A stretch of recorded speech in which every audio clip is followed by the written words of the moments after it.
just a few words about the retreat. Now, this morning, we look at the Buddha's wisdom.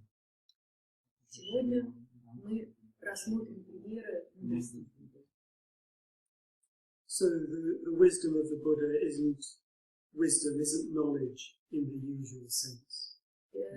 Мудрость Будды, его знание, это значение этих слов не то, что мы привыкли понимать в обыденном смысле этих слов. It's sometimes spoken of as a direct knowing and seeing of things as they really are. Иногда называют это прямым видением, прямым пониманием вещей, как они есть. It's more a whole way of being. Это больше о целостном существовании, вернее, в полноте, во всей полноте существования. To really realize the wisdom of the Buddha involves a shift in the very foundation of our whole being. Чтобы осознать в полноте мудрость Будды, существует фундаментальное исследование на эту тему. There's something different about the Buddha that can't be grasped, can't be got hold of, can't be explained. Тем не менее, то, что присуще Будде, практически невозможно схватить, понять, ухватить. He knew himself deeply. He knew the truth of things. Он знает себя очень глубоко, он знает истинную природу вещей. And he knew others. He was able to see deeply into those who came to him. Точно так же, как он видит людей, видел людей очень глубоко, людей, которые приходили к нему. He had this incredible ability to read people, read a situation. Он обладал совершенно замечательной способностью видеть людей насквозь, читать их как открытую книгу. And teach what was appropriate, what was needed at the level appropriate to that person. И давать учения в точности в соответствии с тем, какой человек стоит перед ним. So his teaching was always fresh, always immediate. Его учения всегда были новые, свежие и всегда соответствовали. Later his teachings were systemized by his disciples. Позже его учения были, конечно, систематизированы его учениками. And the Buddha himself would use teachings again and again when he found them particularly useful or effective. И Будда сам их использовал снова и снова, если он считал, что это будет эффективно. But we get always this sense of the Buddha, not just handing out some pre-cooked knowledge, but there's always this sense it's a fresh, living communication, an attempt to help others awaken to another way of being, awaken to the truth of things. То есть мы не можем сказать, что у Будды был, допустим, запас каких-то наработанных шаблонов, которые он применял время от времени, применял всегда, что давал. Это было новым, свежим, очень часто спонтанным. So he taught the parable of the raft. He said his teachings, the teachings and practices he taught, they're like a raft to help one get across a great river to the farther shore. Его учение нужно уподобить плоту, который он давал людям, чтобы этот плот помог им пересечь горную реку. So we need the raft. We should be very wary of prematurely getting rid of the raft. Мы нуждаемся в этом плоте. Когда-то мы от него избавились совершенно напрасно. But we should always remember that the teachings and the practices, they're a means to an end. They're not the end in itself. Но мы всегда должны помнить, что учения, которые нам даются, это не цель, это всего лишь средство. In the Zen Buddhist tradition, they say the same thing of with the image of the finger pointing to the moon. В традиции дзен примерно так же представляют с пальцем, который указывает на луну. So yes, the finger pointing to the moon are the teachings and the practices. То есть палец, указывающий на луну, это учение и практика. And we have to be careful not to get too fascinated by the finger and fail to really look at the moon. То есть мы не должны слишком увлекаться пальцем, потому что иначе мы просто забудем, что он, собственно, указывает на луну. So this morning we're going to look at some stories of the Buddha meeting different people and reaching out to them, reaching through to them in very different ways.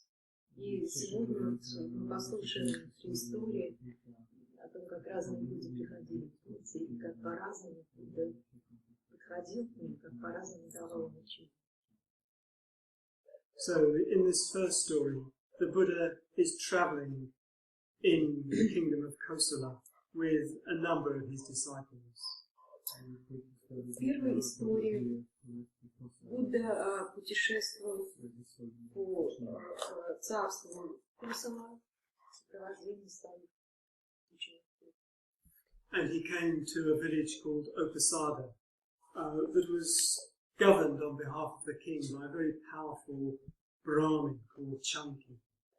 И однажды они пришли в деревню, в главе которой управлял, помимо царя этого царства, очень знатный брамин по имени Чанки.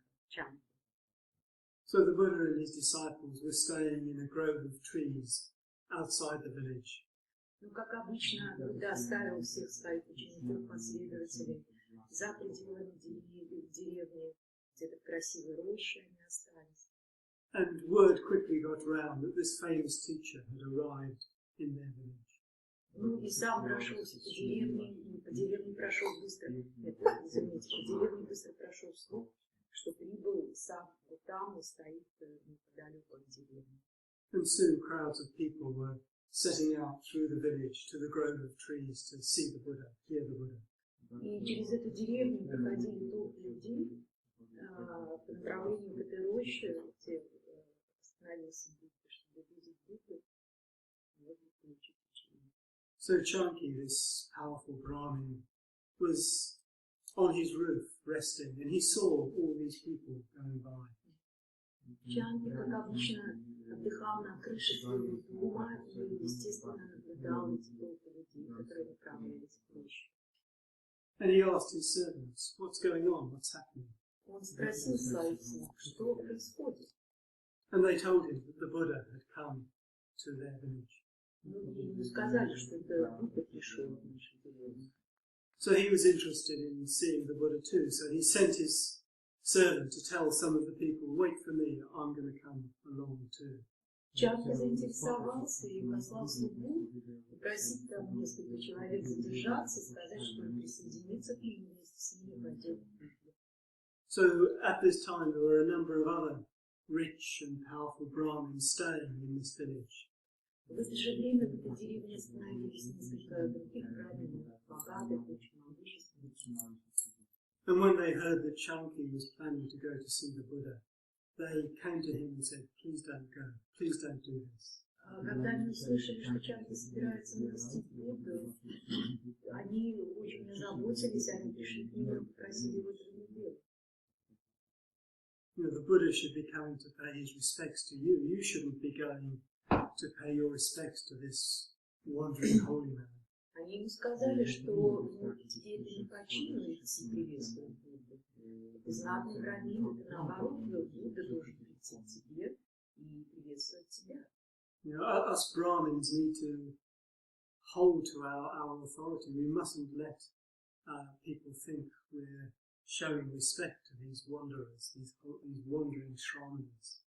Ты понимаешь, что мы должны поддерживать свой авторитет и не делать такому знатному брамину идти оказывать почести какому-то бродячему шраману. Chanki, however, was much more broad-minded than these other Brahmins. Но Чанки был намного более широких взглядов, чем эти узколобые брамины. He said, no, I'm going to see the Buddha, and you're going to come with me. Он сказал, нет, я пойду и увижусь с Буддой, и вы идете со мной. And because Chunky was such a powerful figure, they had to swallow their pride and go with him.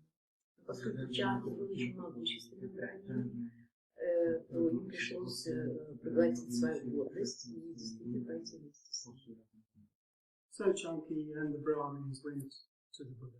Так, Чанки с остальными браминами отправились. And along with these Brahmins was a young man, just 16 years old, called Kapatika. Вместе с этими браминами был молодой человек, тоже брамин молодой, которого звали. So even though he was only 16, he'd already studied all the Vedas. He was recognized as a master of the Vedas, which was quite exceptional. Но, несмотря на то, что он был таким юным, 16 лет всего, к этому возрасту, изучил уже все, что возможно о Ведах, и слыл очень таким большим знатоком. So the Brahmins were entering into conversation with the Buddha, and this youth was joining in as well. Брамины начали разговор с Буддой, и среди прочих в разговоре принял участие и этот молодой человек. So in these days there was a great concern for good manners, for etiquette. Но это были времена, когда очень трепетно относились к этике, к этикету, даже можно сказать. And the Buddha at one point rebuked the young boy for speaking before his elders, before the other older Brahmins around him.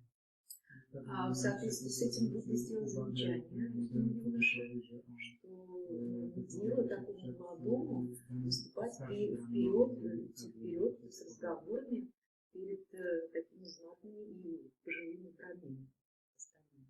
So now Chunky spoke up for the young man, saying, no, he's actually fully qualified. It's quite right that he joins in, even though he's so young. Чанки вступился за этого молодого человека, сказал, что он вполне достоин принимать участие в разговоре. Он очень много знает, он очень много умеет, и он достоин всяческого уважения. So the Buddha recognized, yes, he must be an exceptional young man, and was happy for him to continue in the conversation. Но Будда признал это, принял это к сведению и сказал, что раз это действительно так, то тогда, конечно, нужно сделать исключение. But now Kapatika, this young man, he realized he'd caught the Buddha's eye, and he wanted to make his mark. И Капатика тоже понял, что он привлек внимание Будды, и он принял активное участие в разговоре. So now he asked the Buddha a question. И он стал задавать Будде вопросы. So he said, Master Gautama, according to the tradition of the Brahmins, all truth is to be found in the Vedas and nowhere else. What do you have to say to that? Он стал задавать Будде вопросы о его отношении к Ведам. Он так построил свой вопрос. Считается, что в Ведах есть вообще все, вся истина может быть обнаружена в Ведах. Что ты скажешь на это?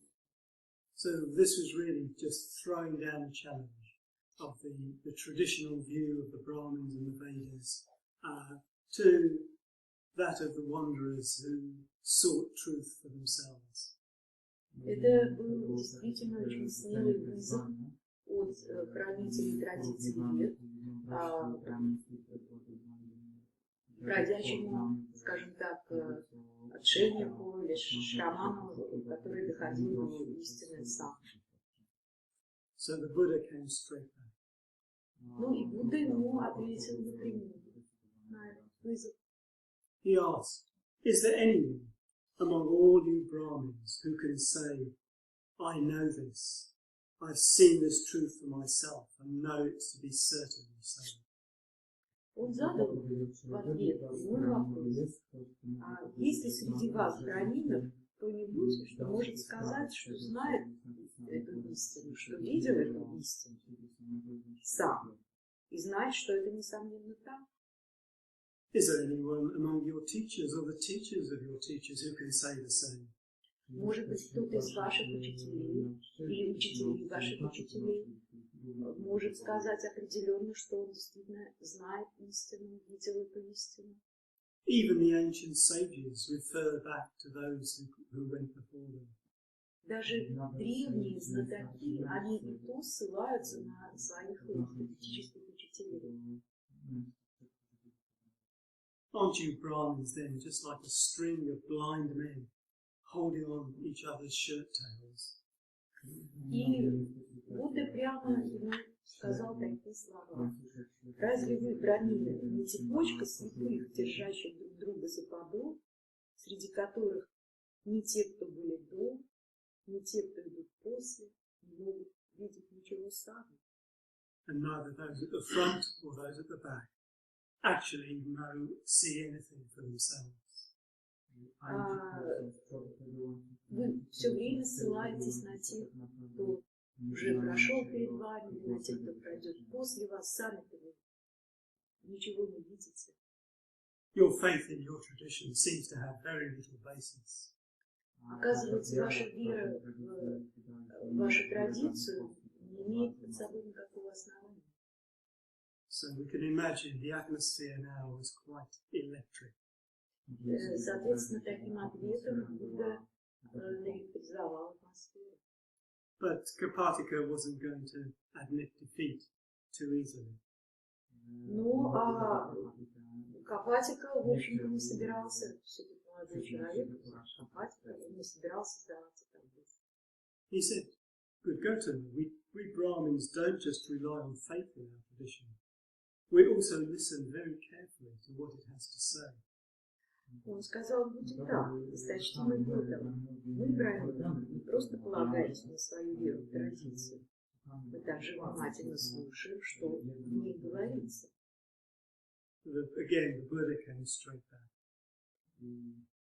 Ну, с своей стороны, Будда, как обычно, продолжал идти вперед, сворачивая. First, you mentioned faith in the tradition. Ну, вначале ты упомянул о вере в традицию. Now you speak of listening to what the tradition has to say. Теперь ты говоришь о слушании, о том, что говорит традиция. He said we can speak of 5 ways in which we hold something to be true. Мы можем говорить о 5 вещах, которые могут быть правдивыми или истинными. We can hold something to be true out of faith. Мы можем верить в то, что нечто является истиной. Out of inclination, it somehow suits the way we are. Мы можем испытывать какие-то предпочтения и, основываясь уже на предпочтениях, делать какие-то выборы. Выбираем в основном то, что нас устраивает. From listening to what is said. Можем основываться на том, что мы слышим, как кто-то что-то говорит. From rational consideration, just reasoning things through. Можем основываться на обдумывании, на разуме. And from reflecting on something and liking an opinion. Ну и основываться на размышлении об этом и приверженности какому-то мнению. These are all grounds for holding something to be true. Это вот 5 основ, основываясь на которых мы можем считать, что нечто является истиной. But let's look more carefully. Давайте посмотрим более внимательно. One can have faith that something is true, and it can be untrue. Допустим, человек верит в то, что нечто является истиной. Но все же, это же может быть ложью. Or we can have faith that something is untrue, and it may be true. То же самое можно отнести ко всем перечисленным основаниям. Они могут быть истинными, а могут быть и ложными. And it's the same with all of these grounds for holding something to be true. Все эти основания могут быть ложными и совершенно не давать повода считать нечто истинным. With faith, inclination, listening to what's said, rational consideration, reflecting on and liking an opinion.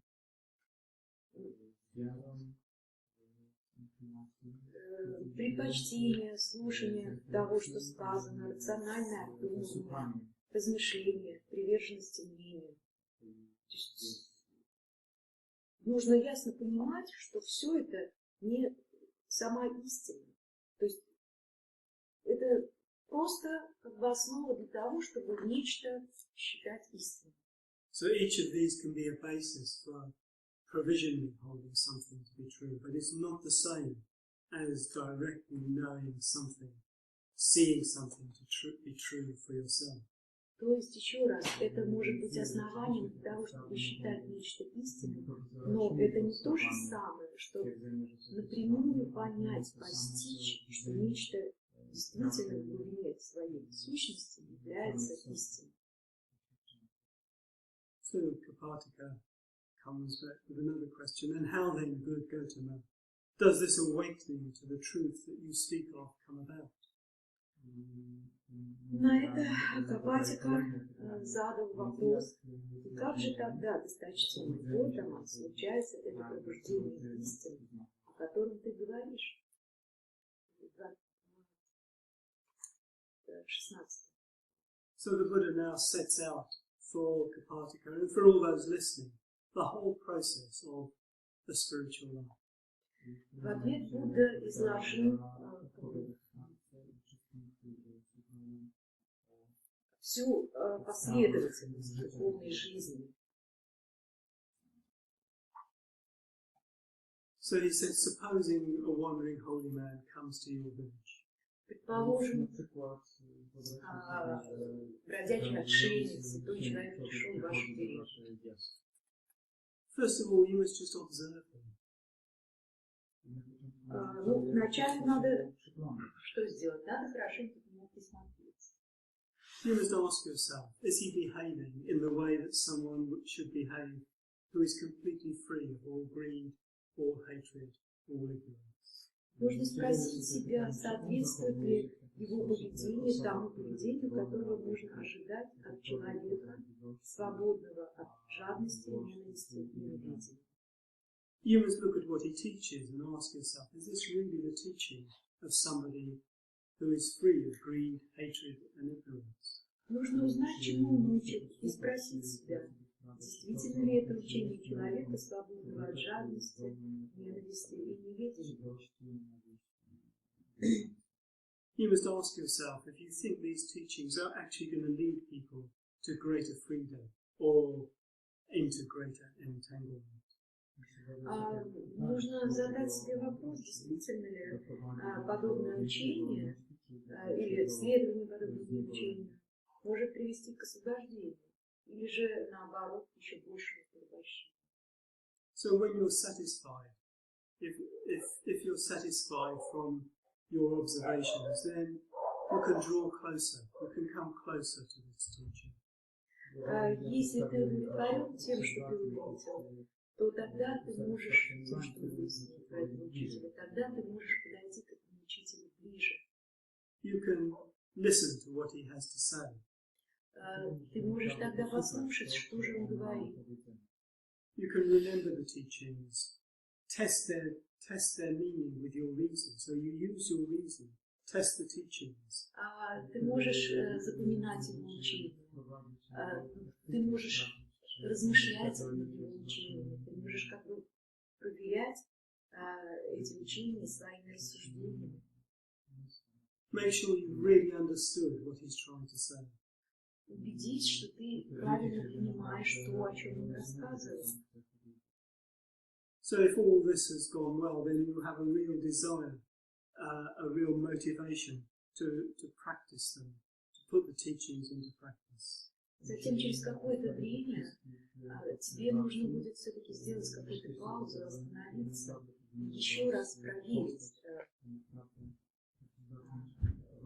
удовлетворяет ли тебя это учение, правильно ли ведет себя учитель, и следует ли дальше следовать за этим учителем, за этим учением.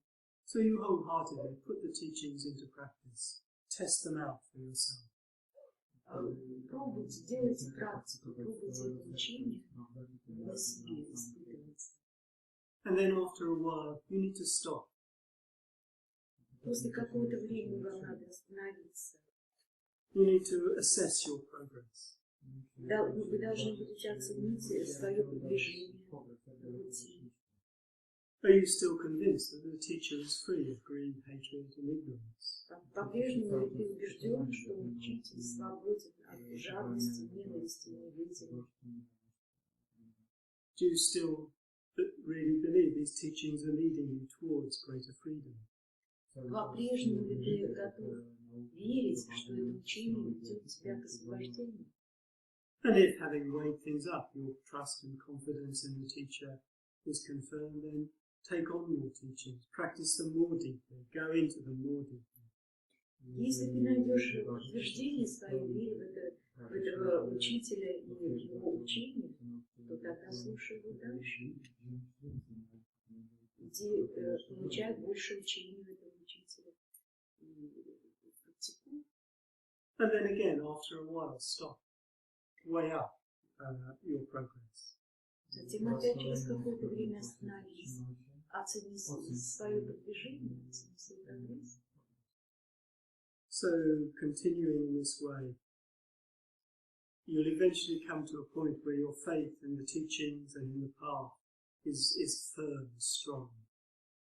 Продолжай таким образом, ты в конце концов достигнешь точки, в которой вера, учение и путь окажутся устойчивыми. And when you reach this point, then you can really commit yourself to the teachings, really commit yourself to the practices. If you like, really commit yourself to the unknown and really strive, put real effort into discovering the truth for yourself through the teachings and practices. И уже в этой точке, после этого, когда ты определишь, что все устойчиво, вот тут можно уже совершенно полностью отдаться всем сердцем, отдаться этому учению, погрузиться в него, выполнять все, что нужно, сознательно прикладывать очень большие усилия, чтобы постоянно продвигаться. И тогда, может быть, можно пробудиться. So Kapatika was pleased with what the Buddha had to say. Капатике понравилось то, что сказал Будда. But he still had another question. Но все еще был вопрос. He said, yeah, very good. This is a very good explanation of how you awaken to the truth. But what of full realization, of complete realization of the truth? Вопрос был такой, что Будда говорил до сих пор только о пробуждении истины. Видимо, имеется в виду стремление все-таки достичь истины. А что касается собственного достижения истины, или, скажем, достижения полной реализации, как с этим быть? And the Buddha replied, just more of the same. Будда на это ответил, далее будет то же самое. The whole process of the spiritual life, as I've just described it, must be lived out ever more deeply, ever more fully, ever more completely. Весь процесс духовной жизни, как я описала, можно проживать глубже и глубже, еще более полно и совершенно. So Kapatika was satisfied. Капатика был доволен. And his youthful pride was also humbled. Ну и, соответственно, даже смирил свою юношескую гордыню. And he recognized the Buddha as his teacher and asked to become a lay disciple. Признал Будду своим учителем и попросился к нему в ученики миряне. So yes, a very, very thorough, very careful explanation by the Buddha of the whole process of just carefully, step by step, committing ourselves more deeply to a path And only making that fullest commitment when we've really tested it out very fully for ourselves and really have deep trust and confidence in the teachers, the teachings, the practices. В этой истории Будда как раз очень полно, очень детально описал весь процесс следования по пути какого-либо учения, о том, как надо начинать, о том, как это нужно проверять, как отдаваться этому, как погружаться все глубже и глубже. Yeah, something I certainly have found just very both encouraging and inspiring. The Buddha 2,500 years ago, in a way, felt he was speaking directly to me in the way I needed to approach the spiritual path today, with so many different teachings and practices available. And, you know, just this sense of really learning to trust in ourselves and step by step work our way into a deeper understanding of what we're trying to do in the spiritual world. В каком-то смысле в прежние времена, 1500 лет назад, может быть, было проще, потому что только Будда давал такое учение. И в настоящее время существует очень много школ, много учителей, много учений. Поэтому нужно как-то постепенно, может быть, проверять, может быть, размышлять, но потом отдаваться этому учению, развитию и погружаться все глубже и глубже. So now another very different story. Ну вот еще одна история. So this is the story of contradictor.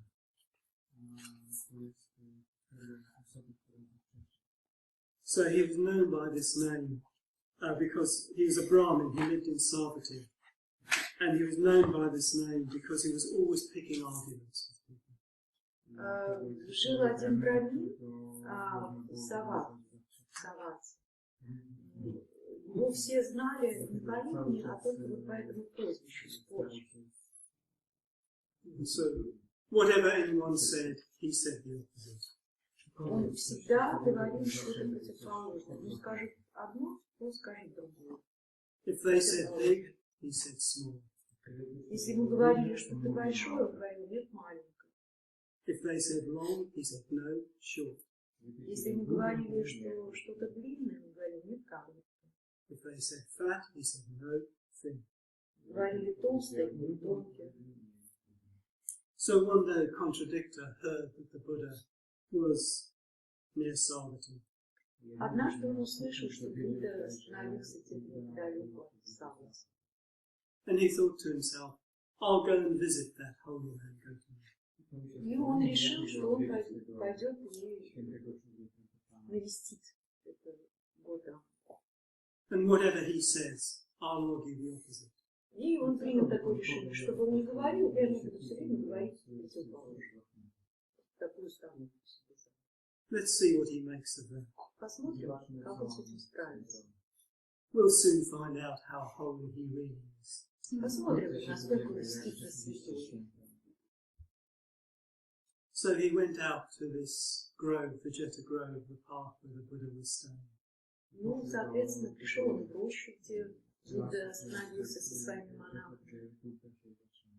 And he soon saw the Buddha walking very mindfully, carefully, up and down in the park. И там он видел Будду прогуливающегося по этой роще туда-сюда, очень вдумчиво, осознанно прогуливался. Да? So he went up to the Buddha and just started walking alongside him. Он подошел к Будде и стал просто рядом идти к Будде. And he said, let's hear a teaching then, monk. Он шел, и в конце концов, решил с ним поговорить, он сказал ему следующее, говорит, что же, говорит монах, хочется послушать твое учение? The Buddha stopped. Будда остановился. And he turned and faced contradictor. Повернулся лицом к этому спорщику. It said the Buddha would give people his elephant look. Говорилось, что когда Будда вот так пристально смотрел на людей, у него был так называемый взгляд слона. It's said that when an elephant really wants to see something, it doesn't just turn its head, it turns its whole body to face something. Потому что считалось, что слон не поворачивает голову, он поворачивается всем корпусом вместе со всей головой и прямо смотрит на объект. So the Buddha turned, he faced contradictor, and he said, no. Будда таким слоновьим образом повернулся к этому спорщику и сказал нет. No, there's no teaching for you, contradictor. Нет, сказал Будда, для тебя, спорщик, нет никакого учения. With your twisted heart so full of anger, you will not be able to think clearly or enter into honest discussion. Ты с твоим извращенным сердцем, полным гневом, не способен думать ясно или участвовать в честном обсуждении. Only a person who's overcome ill will and hatred in his heart and given up all enmity, only that such a person will be able to recognize the truth when they hear it. Только человек, который избавился от вражды и злонамеренности в сердце и истребил в себе неприязнь, будет способен распознать истину, когда услышит ее. So this wasn't what contradictor had been expecting. Ну, это было, конечно, совершенно неожиданно для спорщика. Не ожидал такого отпора. He was shaken to the very core of his being. Он был поражен до глубины души. The Buddha had managed to cut through the sort of habits and patterns of years. Будде удалось пробиться сквозь вот эту вот скорлупу его собственных представлений о самом себе, образов, которые он сам себе создал, самого себя. So contradictor saw now clearly what he'd been doing through all these years with all his arguing, all his contradicting. И Будда помог спорщику увидеть самого себя своими глазами, собственно, в его естестве, каков он на самом деле. So full of remorse, he resolved to change his ways. Ну, спорщик, естественно, полный раскаяния, решил исправиться. He opened his heart to the Buddha and began to really listen carefully to the teachings as the Buddha gave them from day to day. И он открыл свое сердце Будде и искренне послушался к его учению. And that very day he asked the Buddha to accept him as his disciple. И в этот же день он попросил у Будды разрешения стать его учеником. So, contradictor got a very different treatment from the Buddha than the young Brahmin. То есть вы видите, что спорщику у Будды был совершенно другой подход, чем у юного брамина из предыдущей истории. But he got exactly what he needed. Но, тем не менее, спорщик он тоже получил то, что ему было нужно. Необходимо. We could think of the story of Kisa Gautami as well, which we heard the other day. And again, the Buddha taught impermanence, but in a way that a woman could really understand, really take to heart. Точно так же, если мы вспомним эту историю про кису и горчичное зерно, Будда точно так же дал учение, но в той форме, в которой она смогла это принять и понять, учение о непостоянстве и женщин. So one more story, but here the Buddha communicates his wisdom very directly. Еще одна история, в которой Будда с помощью своей мудрости общается весьма прямо. So this is the story of Bahii, the Bhakti. История называется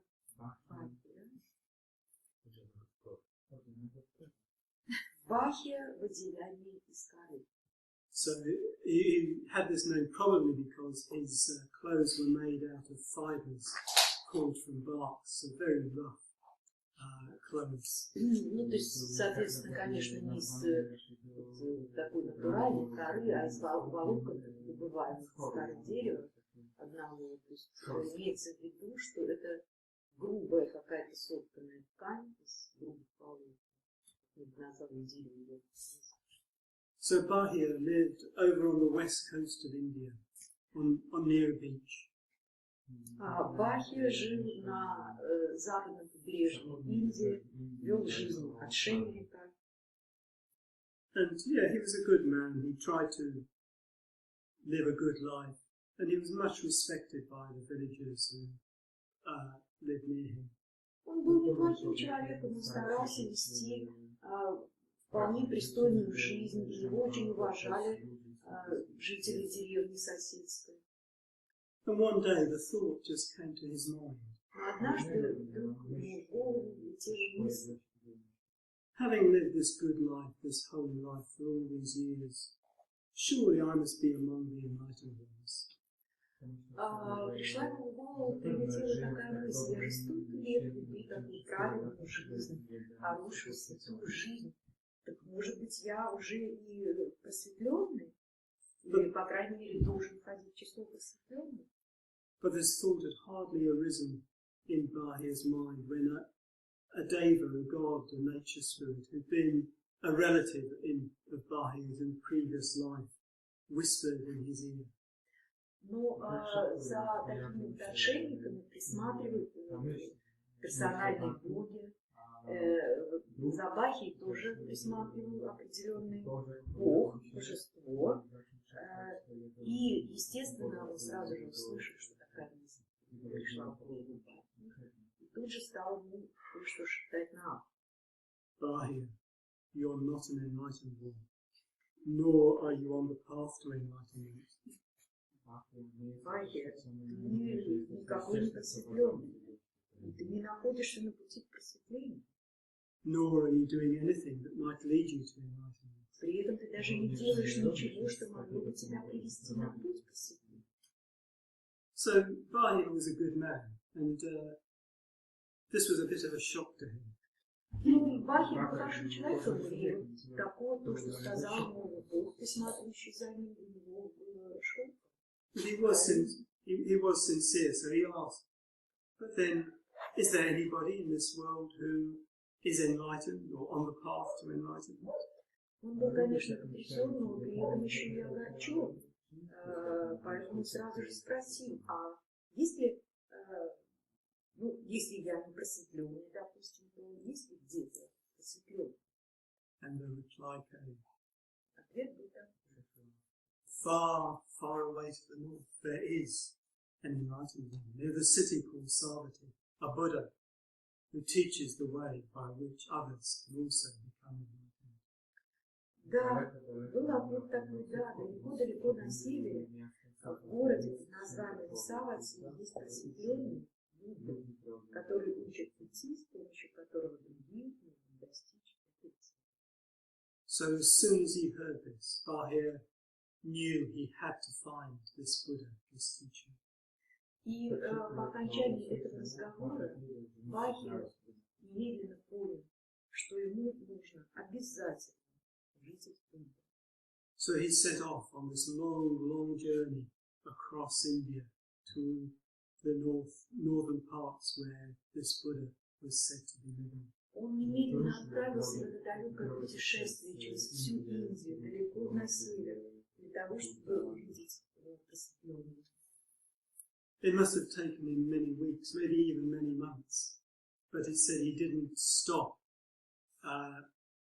for more than one night in any place on his journey. Очень длинное путешествие, которое могло ему занять несколько недель, может быть, даже несколько месяцев, несмотря на то, что он в одном месте не останавливался больше, чем на одну ночь. And when he came to the area of northern India where the Buddha is teaching, he came to hear about him more and more, meet more and more his disciples. И когда он наконец попал в то место, где остановился Будда, он все больше и больше учеников встречал по дороге, учеников Будды. And this just added an urgency to his journey. Это, сказала, придало ему призму. Чувство, что он уже близко к цели. So eventually he came to Savatthi and to the path where the Buddha was living. Ну и наконец он прибыл в Саватthi, в парк, где жил Будда. And he saw many of the yellow-robed monks who were followers of the Buddha. Он увидел множество монахов в желтых одеяниях, которые следовали за Буддой. And he was asking really urgently, "Where's the Buddha? Where's the Buddha? Show me the Buddha." Он начал в спешке, торопясь, судорожно всех спрашивать, где Будда, где Будда, где я вижу.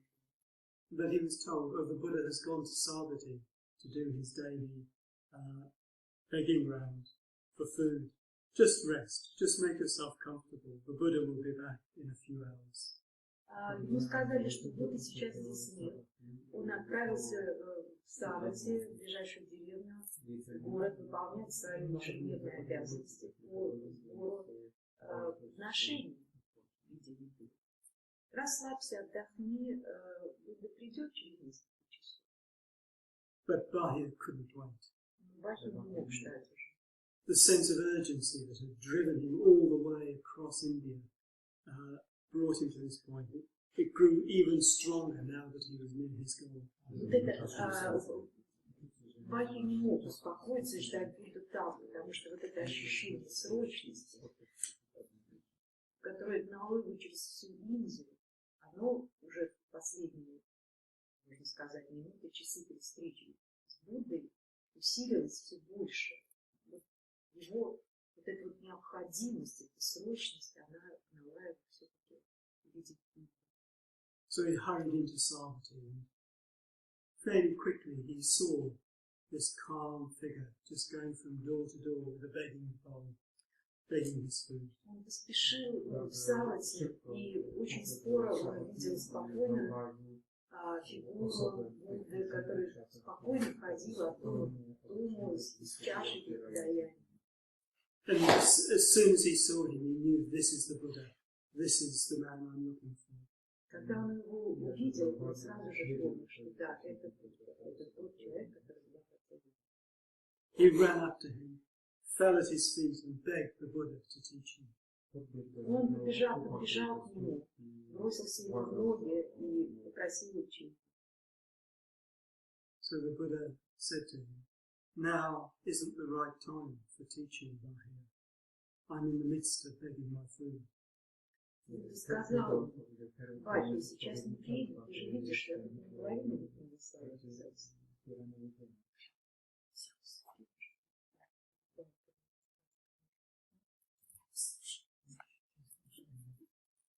So life is dangerous, Lord, Bahii said. We don't know when your life or my life will end. Please teach me now. Бахии на это сказал, что жизнь непредсказуема, жизнь очень быстротечна. Никто не может сказать, что будет через час или через два. Again, the Buddha, this wasn't the right time for teaching. Ты снова отказался, сказал, что это неподходящее время передачи учения. But again, Bahii put this urgent request.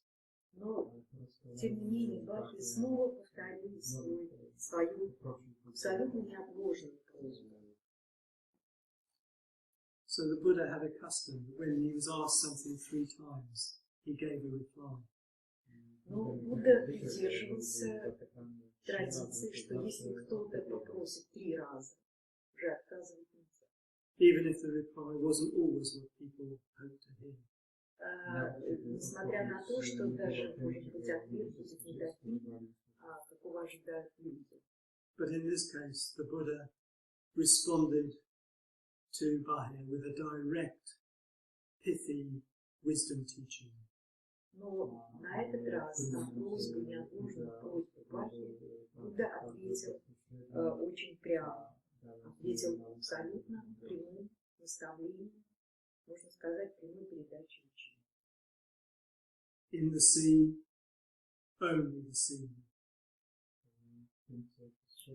Он сказал так: слышим Ой, видимым, только видимым.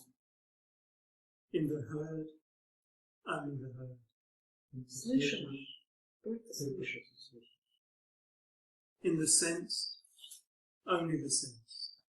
Ощущаемым, только ощущаемым. In the known, only the known. Познаваемым, только познаваемым. This is the way you must train yourself. Так ты должен упражняться в Бахии. When in the sea, there is only the sea. Когда в видимом есть только видимость, In the heard, only the heard. в слышимом только слышимое, In the sensed, only the sense. в ощущаемом только ощущаемое, In the known, only the known. в познаваемом только познаваемое, Then any you, Bahia, тогда нет никакого тебя, Бахии. will not be found either inside or outside of the experience. Никакого тебя, Бахии, не может быть найдено ни вне, ни внутри этого переживания. Here lies the end of suffering. В этом заключается прекращение страданий. So these words brought about a tremendous turning about deep in Bahia's consciousness. Этих немногих слов было достаточно, чтобы ускорить глубочайшее изменение, произошедшее в метросознании. There and then, in that very moment, he gained enlightenment. Сразу же, на месте, в этот же самый момент, он обрел просветление. So having given his teaching, the Buddha turned, carried on with his begging round. Закончив передачу учения, повернулся и продолжил свои ежедневные обязанности. So Bahia set off. He set off back towards the Jetta Grove, but on his way, a cow bumped into him and killed him. Грустная история.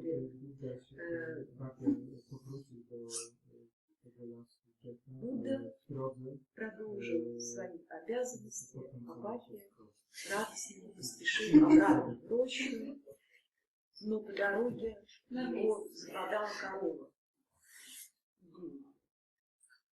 So coming back from the city that afternoon with a number of monks, the Buddha saw the body lying by the road where it had been left.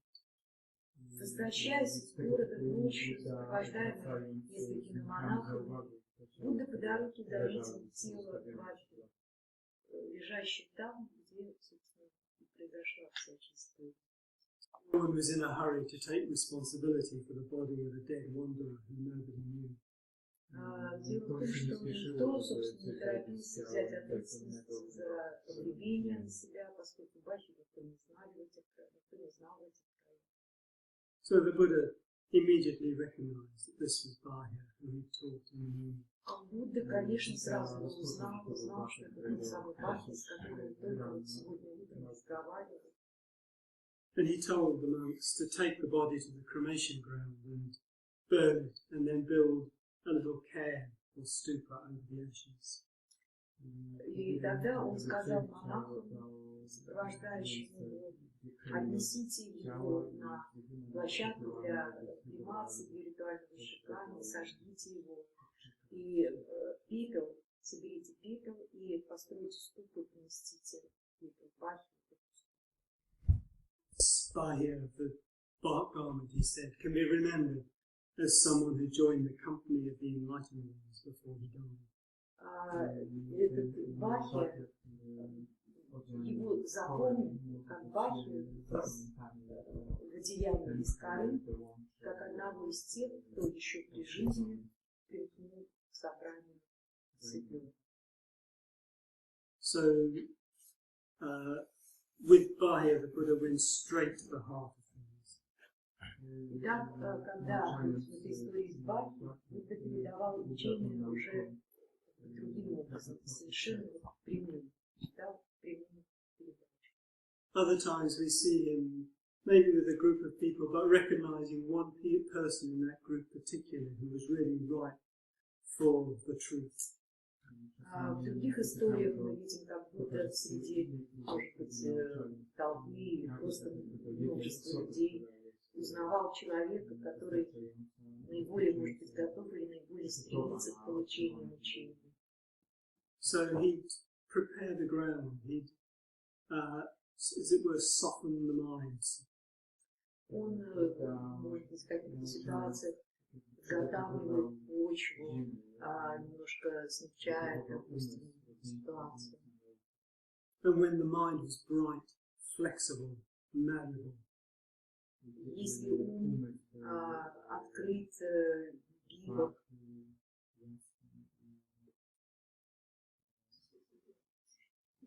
then he would give the deeper teaching that might bring about this deeper shift in being. тогда Будда может дать учение, рассчитывая на то, что оно на подготовленный ум воздействует правильным образом. So we have these stories of the Buddha communicating his wisdom. Это вот история о том, как о применении мудрости Будды в передаче учения. So what do they tell us about the Buddha and his wisdom? Что же нам эти истории говорят о Будде и его мудрости? And how does this all connect with the other dimensions of the Buddha that we've been looking at over the last days? Как это качество Будды, допустим, пересекается с другими качествами, о которых мы уже за эти минуты говорили. Okay, so I'll leave it there for today.